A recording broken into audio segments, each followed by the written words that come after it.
In November, 6 Democratic lawmakers recorded a video message directed to members of the U.S. military and intelligence agencies. It was blunt, ominous. Our laws are clear.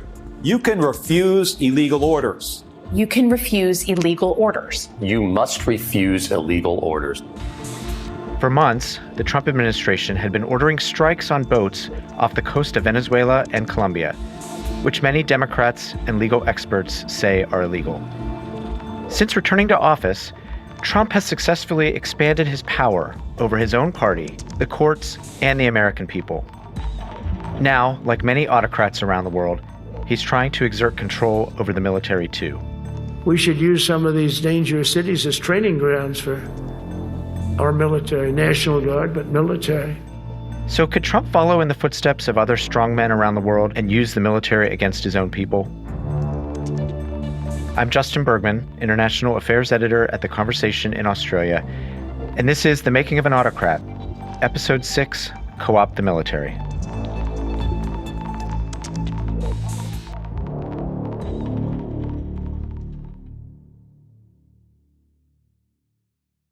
Joe Wright, welcome. It's great to be here. Thanks. You are a political science professor at Penn State University and an expert in dictatorships around the world. You actually had an early introduction to a military dictatorship or a country emerging from one when you studied abroad. Yeah. So as an undergraduate student, I studied at the Catholic University in Santiago de Chile. This would have been in, I believe, 1996. And they were about 6-7 years away from a transition from military rule. And the family that I stayed with while I was a student down there, their youngest son was actually at the military academy when I was studying there. So he's about my age. And one afternoon, the family invited me to go to watch her son play in the military band. I said, well, I'll go, sure. So I arrived at the military academy and they had a large football stadium, we'll just call it that. And then out comes the head of the military at the time, who was the ex-dictator, General Pinochet. He gave a short speech welcoming the new students, or novatos, and he then proceeded to walk up the steps of the stadium to an exit behind the stadium. And when he did that, people went to the center aisle of the stadium steps to greet him. My Chilean mother hurried me over to greet General Pinochet, and she vigorously shook his hand and thanked him for his service to the country. And I had my hands behind my back, had long hair and ponytail at the time, and he made a derogatory comment about my haircut and moved quickly to the next person. So even at that time, several years after he was out of power, he was still quite revered in the country, it seems like.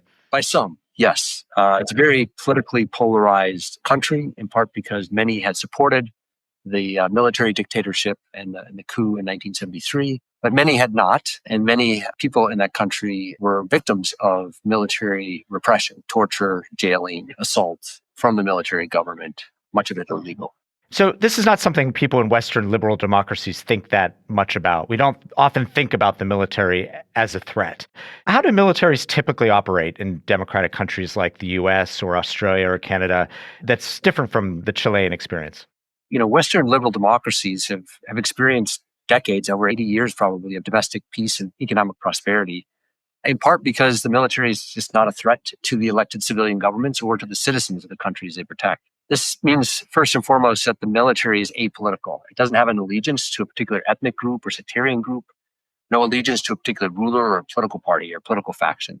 And so in practice, what does that mean? It means that they have military officers who are selected based on their competence in military affairs, typically demonstrated by working their way up the military hierarchy and chain of command, and not one where the leader himself or herself interferes in officer selection to promote political ally or members of a particular ethnic or sectarian group or promote one of their family members. You know, most importantly, the military in Western democracies, the officers hold a norm of civilian control, and they're trained to follow the rule of law. And this means obeying the civilian leader who decides on a military mission, even if the commanding officer or the soldier doesn't necessarily agree with the mission. But civilian control does not, and it did not mean this in Chile, or it does not mean it in the United States today or any other democracy. It does not mean that the military officer must follow illegal orders. Right? So having professional officers means having military folks who know the difference between legal and illegal orders, and who know that they have a moral and legal and indeed professional obligation to disobey illegal orders. And this was the point of that video the Democratic lawmakers were making in November, pointing out that military members are not required. In fact, they must disobey an illegal order from a president. What did you make of that video when it happened? What did it say to you about this moment in American politics? First of all, it's not surprising, right? It's been clear to me that since Trump appointed a loyalist with pretty much no leadership experience as the defense secretary, that Trump would attempt to order the U.S. military to do things that are likely illegal according to U.S. law. Right. So back in February, Secretary of Defense Pete Hegseth purged the military of the military lawyers. These are apolitical and impartial lawyers who are tasked with deciding whether or not the way that the military operates and indeed whether the commander-in-chief's orders themselves are legal. And so once Trump replaced these military lawyers, once he replaced them with his own loyalists, it was really only a matter of time until Trump asked the military to do something that is likely illegal. It appears in this case, at least some of the officers and soldiers have complied with what now legislators from both parties have described as probably an illegal order. The Navy has supported our mission to blow the cartel terrorists the hell out of the water. You see that? So that said, the militaries throughout the world do lots of illegal things, mostly with impunity. So I can think of recent examples from the Russian, Ethiopian, and Israeli militaries that come to mind. Lots of behaviors that violate international laws. So what Trump is ordering the U.S. military to do in the Caribbean is not necessarily a huge difference from stuff we see all the time in the news. But in terms of what this tells us about where we are in the United States, I am very concerned that getting the military to do illegal things will not only put U.S. soldiers at more risk when they do engage in international missions in the future, but in most countries, getting the soldiers to violate the law, and this is what happened in Chile, even when they do it in small ways, it's a first step to using the military to target domestic political opponents, whether they're unarmed, nonviolent protesters or political opposition politicians. That's what really worries me. Let's go back to Trump for a minute and talk about how things have changed under his leadership. How else has he changed the norms or the rules since taking power when it comes to the military? He certainly seemed to have purged a number of leading military officers, general-level officers, very early on. And apparently, at first glance, it looked like some of the rationales for that was because they were not white or not men. And so that might be that he's privileging a particular ethnic group or particular gender when it comes to the appointment of officers. And typically, that's the kind of thing that leaders do, privileging a particular sectarian group or ethnic group or their family members or loyalists, privileging certain people in the selection of high-ranking military officers. In the United States itself, that is typically something that is an internal military affair. So in some ways, the military is a concern, but the larger concern is what he's done to the internal security apparatus in the United States. This would include the FBI, and also ICE. And so he's put people in charge there who appear to be loyal to him, people who have not had strong political careers without him. Certainly that was the case with Kash Patel, who heads the FBI. These are people, when I say a loyalist, one sort of way of thinking about a loyalist is somebody who doesn't have good career prospects without that leader in power. And I think Kash Patel would certainly fulfill that he was not didn't have sort of appointments of great power, hadn't worked his way up to more and more powerful positions within the government until Trump comes along. And so his power is largely dependent on Trump. And he's unlikely to retain that kind of political prestige and power once Trump leaves office, which induces him to be quite loyal. You mentioned ICE. How big is ICE now? My understanding is that the most recent congressional budget package that was passed basically provided money to greatly expand funding for ICE to the point where, last I saw, it'll basically make ICE the 15th or 16th largest military in the world. And so for comparative sake, that's like about the same size as the military of Turkey and Canada. And that's not the U.S. military. That's just ICE. How is Trump using ICE in a similar way to, say, a secret police force that you've seen in other countries? I'm not sure that parallel is quite there yet. So far, ICE has mostly targeted non-citizens who are resident in the United States. And ICE has a really poor track record of hunting down actual criminals. We have police that do that pretty well. Instead, ICE is imprisoning thousands of non-citizens and some U.S. citizens, in fact, mostly Latino men. ICE agents have attacked and destroyed small businesses, destroyed personal property, such as vehicles. They do it seemingly without having to compensate the victims. ICE also seems to be operating, at least in some places, outside the rule of law. And I guess in that sense, it's highly problematic, parallel to a secret police. Right? ICE has targeted churches and religious workers. Agents have assaulted these people and denied them the right to practice religion without security forces threatening to arrest them. Right? So all those are bad things. All that said, ICE has yet to arrest opposition candidates. ICE has not assassinated or tortured union leaders or journalists or church workers or opposition candidates. So those are all the kinds of things that secret police do. And so in that sense, I would say that ICE is not operating like a secret police agency. But all that could change, right? ICE now has a robust propaganda division to help shape Americans' perceptions of the people that they're targeting. If you don't, we will find you and we will deport you. You will never return. For too long. So if you have this really large militarized internal security force with that size, and it does militarized internal security force with that size, and it does set its sights on opposition groups in the United States, well, that's obviously going to be a huge issue. I hate to say that. I hope I'm wrong about ICE targeting U.S. citizens, but it's already started to happen in a small scale, and I hope it doesn't happen in large scale or get used for partisan political purposes. We'll be right back.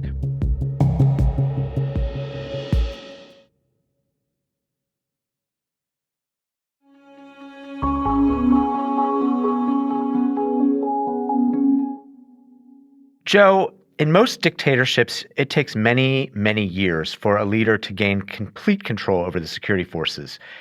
Can you talk about how this has worked in other countries? In most dictatorships, a lot of countries will have a military and then as well as various internal security organizations. Intelligence forces, interior troops, a federalized police force, not in the United States, but in most countries, even like a large presidential guard unit. And so the way that the leaders can personalize or take control of these security forces, it can mean a couple of kind of things.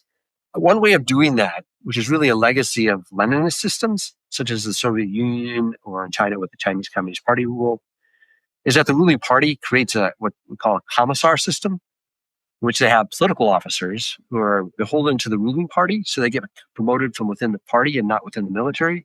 They have political officers that are placed alongside the commanding officers of each unit, the military officers. And so both political officers and military officers have to sign off on any order, like move troops or do other military actions.